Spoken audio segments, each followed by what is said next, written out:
रख हौसला वो मंजर भी आएगा, प्यासे के पास चल के समंदर भी आएगा। थक कर न बैठ ए मंजिल के मुसाफिर, मंजिल भी मिलेगी और मिलने का मज़ा भी आएगा। नमस्कार दोस्तों, आज की इस वीडियो में मैं लेकर आया हूं NCTE यानी national council for teacher education, राष्ट्रीय अध्यापक शिक्षा परिषद से संबंधित टॉप मोस्ट 18 MCQs। आपको मेरी एडवाइस है कि आप इस वीडियो को अंत तक देखें, क्योंकि इस वीडियो में सारे डाउट्स को दूर किया गया है और महत्वपूर्ण प्रश्नों को कलेक्ट किया गया है। आइए शुरू करते हैं आज की इस वीडियो को।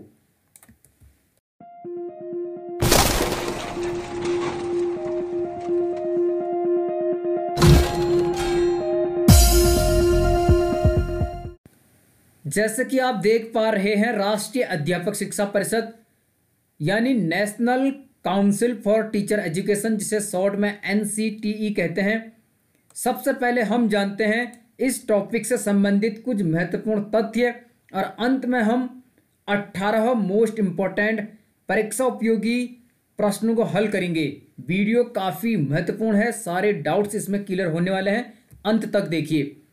राष्ट्रीय अध्यापक शिक्षा परिषद 1973 से पूर्व शिक्षक शिक्षा के एक राष्ट्रीय परिषद के रूप में केंद्र एवं राज्य सरकारों के लिए एक सलाहकार निकाय के रूप में राष्ट्रीय शैक्षिक अनुसंधान एवं प्रशिक्षण परिषद के शिक्षक शिक्षा विभाग के अंतर्गत स्थित था। यहाँ पर ध्यान देने वाली बात यह है कि 1973 से पूर्व राष्ट्रीय अध्यापक शिक्षा परिषद शिक्षक शिक्षा के एक राष्ट्रीय परिषद के रूप में केंद्र एवं राज्य सरकारों के लिए एक सलाहकारी निकाय के रूप में कार्य करता था और यह राष्ट्रीय शैक्षिक अनुसंधान एवं प्रशिक्षण परिषद अर्थात NCERT के शिक्षक शिक्षा विभाग के अंतर्गत स्थित था। यानी इसका सचिवालय NCERT के शिक्षक शिक्षा विभाग के अंतर्गत था। कई किताबों में आपने देखा होगा कि NCTE की स्थापना 1973 लिखा गया है, जो कि गलत है। इस समय यह NCERT के शिक्षा विभाग के अंतर्गत स्थित था। अब जानते हैं अगले बिंदु को। राष्ट्रीय शिक्षा नीति 1986 और कार्य योजना में अध्यापक शिक्षा प्रणाली का नियोजित एवं समन्वित विकास किए जाने के संवैधानिक निकाय के रूप में संसद द्वारा राष्ट्रीय अध्यापक शिक्षा अधिनियम 1993 पारित किया गया। बहुत इंपॉर्टेंट है। आप जानते हैं 1968 के बाद 1986 में राष्ट्रीय शिक्षा नीति आई थी और इस समय अध्यापक शिक्षा प्रणाली का नियोजित एवं समन्वित विकास किए जाने के लिए संवैधानिक निकाय के रूप में संसद द्वारा राष्ट्रीय अध्यापक शिक्षा अधिनियम अर्थात NCTE एक्ट 1993 पारित किया गया। तो 1993 में NCTE एक्ट बना था, ये आप ध्यान में रखिए। अगला बिंदु, राष्ट्रीय अध्यापक शिक्षा अधिनियम 1993 के द्वारा 17 अगस्त 1995 को राष्ट्रीय अध्यापक शिक्षा परिषद की स्थापना की गई। यहाँ पर आपके सारे डाउट्स क्लियर हो जाएंगे। 1973 से पूर्व यह NCERT के अंतर्गत एक शिक्षक शिक्षा विभाग के रूप में स्थित था। 1993 में संसद के द्वारा राष्ट्रीय अध्यापक शिक्षा अधिनियम पारित किया गया और इसी अधिनियम के तहत 17 अगस्त 1995 को राष्ट्रीय अध्यापक शिक्षा परिषद की स्थापना हुई, या हम कह सकते हैं इसका गठन हुआ। तो आप ध्यान में रखिए कि 17 अगस्त 1995 को इसकी स्थापना हुई थी। 1993 में एक्ट बना था और 1973 से पहले यह NCERT के अंतर्गत शिक्षक शिक्षा विभाग के रूप में स्थापित था। अब जानते हैं राष्ट्रीय अध्यापक शिक्षा परिषद के उद्देश्य। इसके क्या क्या उद्देश्य हैं? संपूर्ण भारत में अध्यापक शिक्षा के नियोजित एवं समन्वित विकास को सुनिश्चित करना, अध्यापक शिक्षा के मानकों और मानदंडों को बनाए रखना। तो यह इसके उद्देश्य हैं। पूरे भारत में अध्यापक शिक्षा से संबंधित नियोजित व समन्वित विकास को सुनिश्चित करना और टीचर्स एजुकेशन के मानकों और उनके मानदंडों को बनाए रखना इसका प्रमुख उद्देश्य है। अब हम जानते हैं राष्ट्रीय अध्यापक शिक्षा परिषद के प्रमुख कार्य क्या क्या इसके कार्य हैं। वीडियो काफ़ी अच्छी है। आगे महत्वपूर्ण प्रश्नों को कलेक्ट किया गया है जो कि कई बार परीक्षा में पूछे गए हैं। राष्ट्रीय अध्यापक शिक्षा परिषद के कार्य, क्या क्या कार्य हैं इसके जान लेते हैं। पहला कार्य, पाठ्यक्रम व शिक्षण विधियों के संबंध में दिशा निर्देश विकसित करना, बहुत इंपॉर्टेंट है। टीचर से संबंधित जो भी प्रशिक्षण होते हैं उनके पाठ्यक्रम और शिक्षण विधियों के संबंध में दिशा निर्देश विकसित करना इसका पहला कार्य है। बच्चों से संबंधित पाठ्यक्रम और उनके शिक्षण विधियों के संबंध में दिशा निर्देश NCERT जारी करता है, जबकि टीचर्स की ट्रेनिंग, उसके पाठ्यक्रम और शिक्षण विधियों से संबंधित दिशा निर्देश जारी करने का अधिकार राष्ट्रीय अध्यापक शिक्षा परिषद का है। अगला बिंदु, अध्यापक शिक्षा पाठ्यक्रमों में प्रवेश, उसकी अवधि, पाठ्यक्रम आदि के संबंध में दिशा निर्देश देना। तो टीचर एजुकेशन के करिकुलम में कैसे प्रवेश होगा, उसकी अवधि कितनी होगी और उसका सिलेबस क्या होगा, इसके संबंध में दिशा निर्देश करना इसका कार्य है। अगला बिंदु, राष्ट्रीय अध्यापक शिक्षा के व्यावसायीकरण को रोकने के उपाय करना। आप जानते हैं वर्तमान में कई संस्थानों के द्वारा B.Ed की डिग्री पैसों के बल पर बेची जाती है, खरीदी जाती है। इस प्रकार से शिक्षा का व्यावसायीकरण किया जाता है। तो NCTE अध्यापक शिक्षा के व्यावसायीकरण को रोकने का कार्य करता है, इसके लिए उपाय सुझाता है। तो आप इसे ध्यान में रखिए। अगला बिंदु, शिक्षक प्रशिक्षण संस्थाओं को मान्यता देना। तो टीचर्स ट्रेनिंग के लिए जो इंस्टीट्यूट होते हैं उनको मान्यता प्रदान करना इसका महत्वपूर्ण कार्य है, और यह केवल उन्हीं संस्थानों को मान्यता देता है जो इसके नॉर्म्स को पूरा करते हैं। इसके अतिरिक्त शिक्षक प्रशिक्षण संस्थाओं की मान्यता को समाप्त करना। एक तरफ यह शिक्षक प्रशिक्षण संस्थाओं को मान्यता देता है, तो दूसरी तरफ यदि कोई संस्थान इसके नॉर्म्स पर खरा नहीं उतरता या इसके रूल के अकॉर्डिंग अपने संस्थान को नहीं चलाता है, तो यह उसकी मान्यता को समाप्त कर सकता है। अगला बिंदु, शिक्षण प्रशिक्षण संस्थानों के मानदंड व स्तर निर्धारण करना। तो यह जो टीचिंग से रिलेटेड ट्रेनिंग सेंटर होते हैं उनके मानदंड व उनके स्तरों का निर्धारण करता है। तो मुझे लगता है आप NCTE के कार्यों को समझ चुके होंगे, इसके उद्देश्यों को समझ चुके होंगे। अब हम इससे संबंधित महत्वपूर्ण प्रश्नों को हल करते हैं जो कि कई बार परीक्षाओं में पूछे गए हैं। तो आप वीडियो को लास्ट तक देखें, और यदि वीडियो आपको अच्छी लग रही है तो आप वीडियो को लाइक कर लीजिए, चैनल को सब्सक्राइब कर लीजिए ताकि हर वीडियो का नोटिफिकेशन सबसे पहले आपको मिल सके। पहला प्रश्न है, भारतीय संसद ने राष्ट्रीय अध्यापक शिक्षा अधिनियम कब पारित किया। बहुत इंपॉर्टेंट प्रश्न है। तो संसद ने NCTE एक्ट कब पारित किया। प्रश्न का सही उत्तर है, आप समझ चुके होंगे, ऑप्शन नंबर 1, 29 दिसंबर 1993। तो मैंने यहाँ पर डेट भी मेंशन की है, 29 दिसंबर 1993 को भारतीय संसद द्वारा राष्ट्रीय अध्यापक शिक्षा अधिनियम पारित किया गया था। इस प्रकार ऑप्शन नंबर 1 सही जवाब इस प्रश्न का हो जाएगा। आप नोट भी कर सकते हैं क्योंकि ये प्रश्न कई बार पूछे जाते हैं। दूसरा प्रश्न यहाँ पर क्या पूछा गया है, प्रश्न को पढ़िए।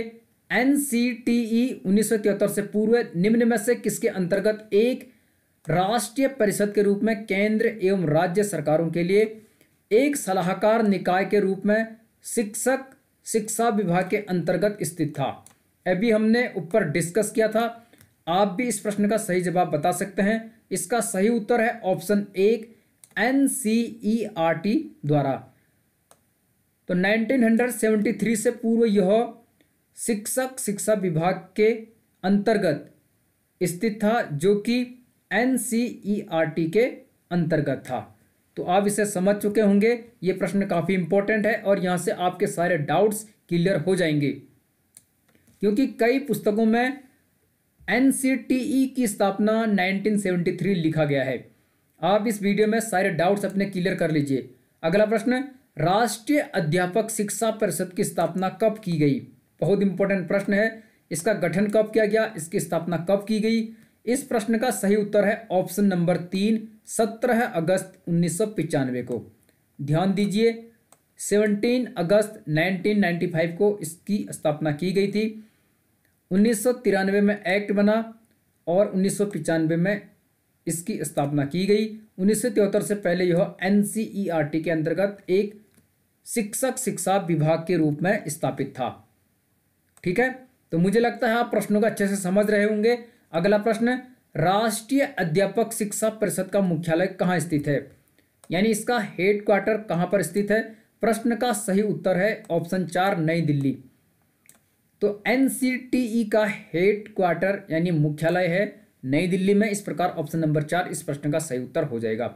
बढ़ते हैं अगले प्रश्न की तरफ। आगे और महत्वपूर्ण प्रश्नों को इसमें कलेक्ट किया गया है। कुल 18 प्रश्न हैं, सभी प्रश्न बहुत इंपॉर्टेंट हैं। यहां पर पूछा गया है राष्ट्रीय अध्यापक शिक्षा परिषद के कितने क्षेत्रीय समितियां हैं। यहां से प्रश्न कई बार बनता है, तो कितने क्षेत्रीय समितियां हैं इसकी प्रश्न का सही उत्तर है ऑप्शन नंबर 1 4। तो NCTE की कुल 4 क्षेत्रीय समितियां हैं। आगे हम इनके नाम भी जानेंगे, आप वीडियो को देखते रहिए। यहां पर पूछा गया है, इस प्रश्न को हल करने की कोशिश कीजिए। निम्न में से किस विकल्प में राष्ट्रीय अध्यापक शिक्षा परिषद के 4 क्षेत्रीय समितियों को सही अंकित किया गया है। इस प्रकार से मैंने प्रश्न का निर्माण किया है ताकि आप बारीकी से प्रश्न को समझ सकें। तो इन चारों में से कौन सा ऐसा विकल्प है जिसमें राष्ट्रीय अध्यापक शिक्षा परिषद के 4 क्षेत्रीय समितियों को सही अंकित किया गया है।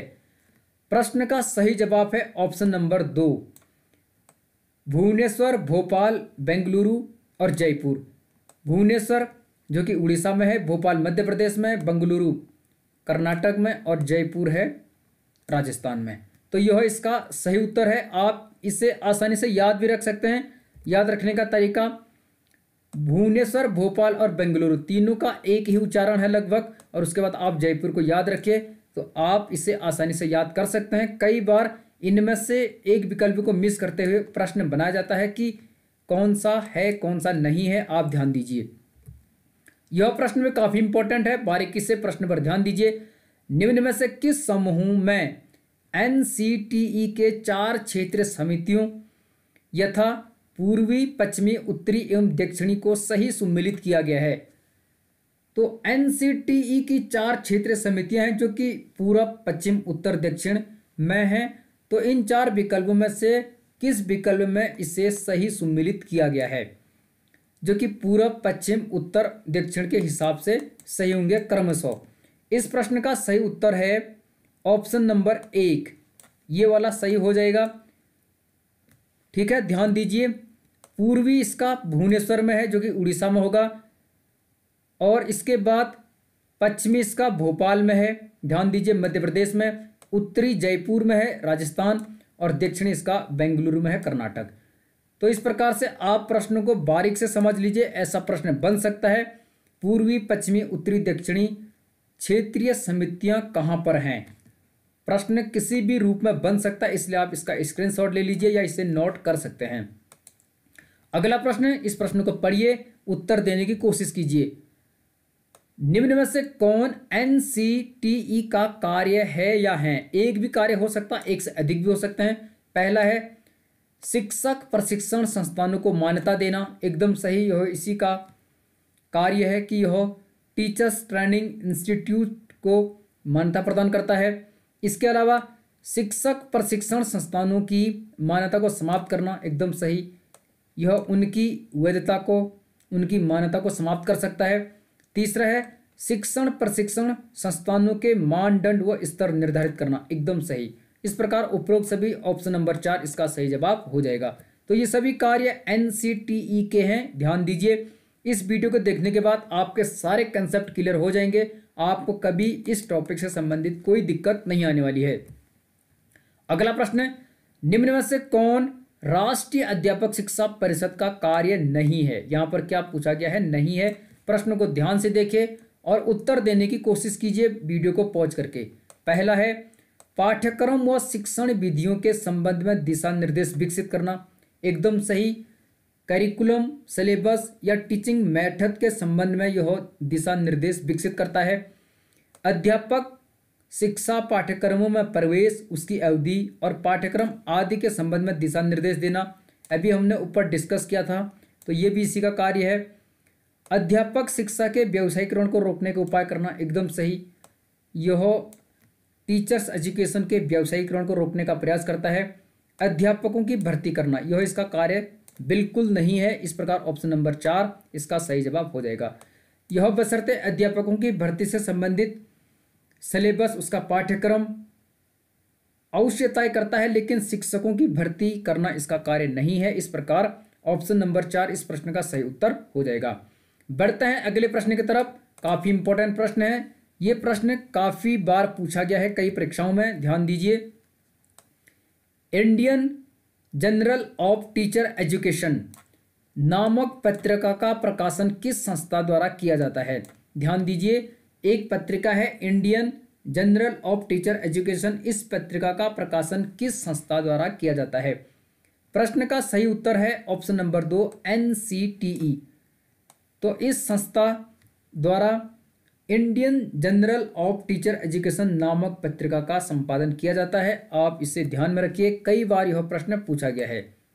ठीक है, बढ़ते हैं अगले प्रश्न की तरफ। इस प्रश्न में देखिए, यहां पर पूछा गया है निम्न में से किस शोध पत्र या पत्रिका का प्रकाशन राष्ट्रीय अध्यापक शिक्षा परिषद द्वारा किया जाता है? तो यहां पर 3 शोध पत्र या पत्रिकाओं के नाम दिए गए हैं, इनमें से किसका प्रकाशन NCTE द्वारा किया जाता है? अभी हमने पढ़ा Indian journal of teacher education, यह इसके द्वारा किया जाता है। अन्वेषिका, इसका प्रकाशन भी यही करता, और अध्यापक साथी, इसका भी यही करता है। तो ये तीनों पत्रिकाएं NCTE द्वारा प्रकाशित की जाती हैं। इस प्रकार ऑप्शन नंबर 4 उपरोक्त सभी इस प्रश्न का सही उत्तर हो जाएगा।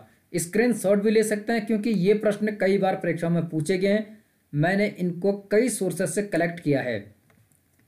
अगला प्रश्न यहां पर क्या पूछा गया है, देखिए, निम्न में से कौन सी पत्रिका राष्ट्रीय अध्यापक शिक्षा परिषद के द्वारा प्रकाशित की जाने वाली एक अंतरराष्ट्रीय पत्रिका है? तो इनमें से कौन सी पत्रिका इंटरनेशनल है, अंतरराष्ट्रीय है? अन्वेषिका, यह नहीं है। टीचर फ्रेंड यानी अध्यापक साथी, यह भी नहीं है। राष्ट्रीय स्तर की है और अंग्रेजी हिंदी में यह प्रकाशित होती है। लेकिन ऑप्शन नंबर 3 सही है, Indian journal of teacher education, यह एक अंतर्राष्ट्रीय पत्रिका है जो कि अंग्रेजी में प्रकाशित होती है। इस प्रकार ऑप्शन नंबर 3 इसका सही जवाब है। बाकी जो ये 3 ऑप्शन है, तीनों के तीनों का प्रकाशन NCTE ही करता है। ठीक है, अगला प्रश्न यहां पर ध्यान दीजिए, राष्ट्रीय अध्यापक शिक्षा परिषद एक है, क्या है? प्रश्न का सही उत्तर है ऑप्शन नंबर 1 भारत सरकार का एक सामुदायिक निकाय। तो यह एक स्टैट्यूटरी बॉडी है, भारत सरकार के द्वारा स्थापित, एक कानून के माध्यम से इसकी स्थापना की गई है। इस प्रकार यह एक सामुदायिक निकाय है। ऑप्शन नंबर 1 इस प्रश्न का सही उत्तर हो जाएगा, बाकी 3 ऑप्शन गलत हैं। बढ़ते हैं अगले प्रश्न की तरफ।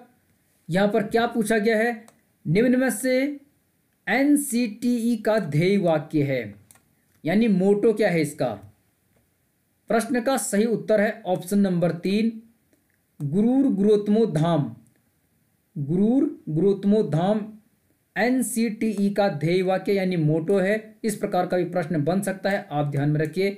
ज्ञान विज्ञान विमुक्ति की बात करें तो यह यूनिवर्सिटी ग्रांट कमीशन यानी विश्वविद्यालय अनुदान आयोग का मोटो है। बाकी पहला वाला और चौथे वाला किसी का नहीं है। इस प्रकार ऑप्शन नंबर 3 इस प्रश्न का सही उत्तर हो जाएगा।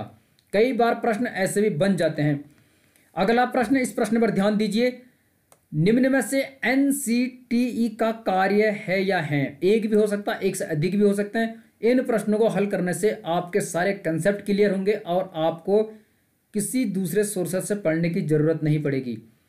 पहला, शिक्षक भर्ती के लिए परीक्षाओं के संबंध में मानक तय करना, एकदम सही।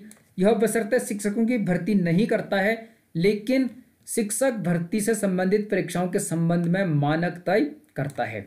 ठीक है, क्या क्या मानक होंगे यह तय करना इसका कार्य है शिक्षक भर्ती से संबंधित। दूसरा, विभिन्न क्षेत्रों में नवाचार और अनुसंधान को बढ़ावा देना, एकदम सही। शिक्षा के विभिन्न क्षेत्रों में यह नवाचार और रिसर्च यानी शोध कार्य को बढ़ावा देता है। ऑप्शन नंबर 3, अध्यापक शिक्षा के लिए पाठ्यक्रम, उसके फ्रेमवर्क और मॉडल सिलेबी विकसित करना, यह भी इसी का कार्य है। तो टीचर्स एजुकेशन से संबंधित करिकुलम हो, उसका सिलेबस हो, उसका फ्रेमवर्क हो या उसका मॉडल हो, इससे संबंधित कार्य एनसीटीई ही करता है। इस प्रकार ऑप्शन नंबर 4 उपरोक्त सभी इस प्रश्न का सही उत्तर हो जाएगा। ध्यान दीजिए, यहाँ से आपके सारे डाउट्स क्लियर हो जाएंगे। प्रश्न चाहे किसी भी हिसाब से बने, आप कभी गलत नहीं करोगे। अगला प्रश्न आप यहाँ पर पढ़ पा रहे हैं, क्या लिखा है? राष्ट्रीय अध्यापक शिक्षा परिषद के वर्तमान यानी 2021 में अध्यक्ष हैं। चेयरमैन कौन है एनसीटीई के? प्रश्न का सही जवाब है ऑप्शन 1 विनीत जोशी। तो विनीत जोशी 2021 में एनसीटीई के अध्यक्ष हैं। इस प्रकार ऑप्शन नंबर 1 सही जवाब हो जाएगा। डॉक्टर रमेश पोखरियाल निशंक मानव संसाधन विकास मंत्री हैं, जिसे अब शिक्षा मंत्रालय कहा जा रहा है। यानी एक प्रकार से डॉक्टर रमेश पोखरियाल निशंक वर्तमान में हमारे देश के शिक्षा मंत्री हैं, क्योंकि नई शिक्षा नीति जो 2020 में आई है उसमें मानव संसाधन विकास मंत्रालय का नाम परिवर्तित करके शिक्षा मंत्रालय कर दिया गया है। अगला प्रश्न यहाँ पर पूछा गया है, एनसीटीई के क्षेत्रीय समितियों का नेतृत्व करता है। जो हमने अभी ऊपर 4 क्षेत्रीय समितियां पढ़ी थी, पूर्वी, पश्चिमी, उत्तरी, दक्षिणी कहाँ पर स्थित हैं, उनका नेतृत्व कौन करता है? 4 ऑप्शन यहाँ पर दिए गए हैं। इसका सही उत्तर है ऑप्शन नंबर 3। आप ध्यान से देखिए, क्षेत्रीय निदेशक क्षेत्रीय समितियों का नेतृत्व करता है। इस प्रकार ऑप्शन नंबर 3 इसका सही जवाब हो जाएगा। कई बार प्रश्न ऐसा भी बन सकता है, क्षेत्रीय सचिव, संबंधित राज्य का राज्यपाल, क्षेत्रीय अध्यक्ष, ऐसे भी ऑप्शन बन सकते हैं, लेकिन सही जवाब है ऑप्शन नंबर 3 क्षेत्रीय निदेशक। ध्यान दीजिए और इस प्रकार से प्रश्नों को हल करके अपनी तैयारी को मजबूत करिए। आज का आखिरी प्रश्न यहाँ पर पूछा गया है, एनसीटीई में कुल कितने सदस्य होते हैं? कितने सदस्य होते हैं? प्रश्न का सही जवाब है ऑप्शन नंबर 1 40 सदस्य। इसमें सदस्य 2 प्रकार के होते हैं, पूर्णकालिक और अंशकालिक, लेकिन सदस्यों की संख्या कितनी होती है? 40। ठीक है, अध्यक्ष सहित इसमें कुल 40 सदस्य होते हैं। तो अध्यक्ष मैंने बता दिया विनीत जोशी हैं। तो मुझे लगता है आज की यह वीडियो आपको काफ़ी अच्छी लगी होगी, और यदि आपने यह वीडियो पूरी देखी है तो आप मुझे बताइए कि एनसीटीई एक्ट कब पारित किया गया था भारतीय संसद द्वारा। यदि वीडियो देखिए तो इस प्रश्न का जवाब अवश्य दीजिए। मिलते हैं अगली वीडियो में, तब तक बने रहिए गंगा प्रकाश बसवी के साथ। आपका बहुत बहुत धन्यवाद। All the best, good luck, खुश रहो, मस्त रहो।